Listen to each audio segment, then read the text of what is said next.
Hello बच्चों, चलिए प्रश्न को देखते हैं। उस अतिपरवलय का समीकरण ज्ञात कीजिए जिसकी नाभिलंब जीवा की लंबाई 8 और उत्केंद्रता 3/वर्गमूल 5 है।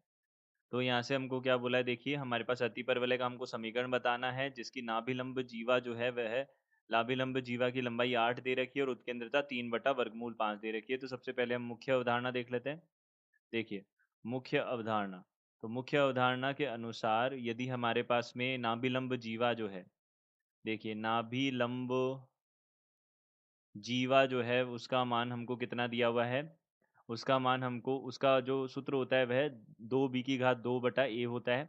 और उत्केंद्रता जो होती है ई, उसके लिए सूत्र होता है हमारे पास में e² बराबर 1+b² होता है। या हम बोल सकते हैं यहाँ पे, माफ़ कीजिए, यहाँ पे हम क्या बोल सकते हैं, वर्गमूल 1+b² बोल सकते हैं। यह हो जाएगा हमारे पास में। अब देखिए, यह हमारे पास में बनेगा और इससे जो समीकरण बनेगा, इससे हमारे पास जो ए और बी के मान आएँगे, उससे हमारे पास 2 अतिपरवलय के समीकरण बन सकते हैं। पहला तो बन सकता है x की घात 2 बटा a की घात 2 माइनस y की घात 2 बटा b की घात 2 बराबर 1। इसमें जो संयुग्मी x है, संयुग्मी x और अनुप्रस्थ x तो x हो जाएगी और संयुग्मी x जो है yx हो जाएगी। या फिर हमारे पास में इस प्रकार से भी बन सकता है y की घात 2 बटा a की घात 2 माइनस x की घात 2 बटा b की घात 2 बराबर 1, क्योंकि हमें हमें इसकी x के बारे में नहीं बताया, अनुप्रस्थ x के बारे में, तो दोनों में से कोई भी इसका उत्तर हो सकता है।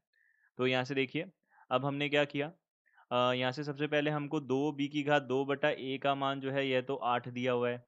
और इसी तरीके से उत्केंद्रता e जो है यह हमको 3/वर्गमूल 5 दे रखी है, यह हमको दिया हुआ है।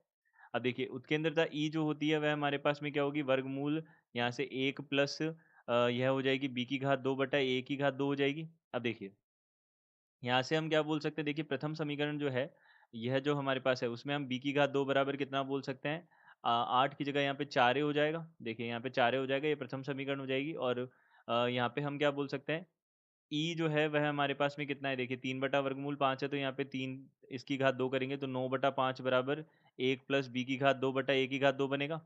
अब देखिए, यह हमारे पास द्वितीय समीकरण हो जाएगा। तो प्रथम और द्वितीय समीकरण को हम एक साथ लिखते हैं, यानी कि प्रथम समीकरण से हम द्वितीय समीकरण में मान रखते हैं। तो यहाँ पे कितना बनेगा, देखिए 9/5 बराबर यहाँ पे 1 प्लस यहाँ से हो जाएगा कितना, 4a बटा यहाँ पे a की घात 2 बनेगा।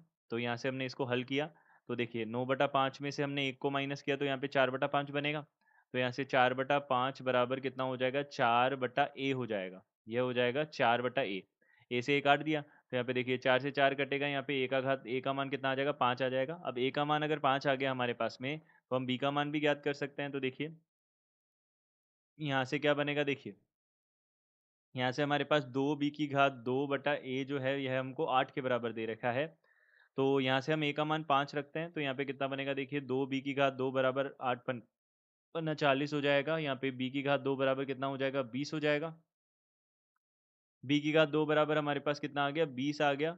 तो हम यहाँ से क्या बोल सकते हैं, देखिए अतिपरवलय का हमको समीकरण चाहिए। तो अतिपरवलय का समीकरण हमारे पास में 2 संभावनाएं बनेगी। अतिपरवलय अतिपरवलय का समीकरण में हमको 2 संभावनाएं मिलेंगी। एक तो हो जाएगा x की घात 2 बटा a की घात 2, a कितना है हमारे पास में, 5 मिला है, तो यहाँ पे a की घात 2 x की घात 2 बटा 25 माइनस y की घात 2 बटा 20 बराबर 1 हो जाएगा। या फिर हम बोल सकते हैं यहाँ से, या फिर बोल सकते हैं y की घात 2 बटा 25 माइनस x, यहाँ से हो जाएगा x की घात 2 बटा 20 बराबर 1 हो जाएगा। यह हमारे पास बनेगा इसका उत्तर। तो हम बोल सकते हैं दिए गए प्रश्न के उत्तर यह है। आशा करते हैं आपको समझ आया होगा। धन्यवाद।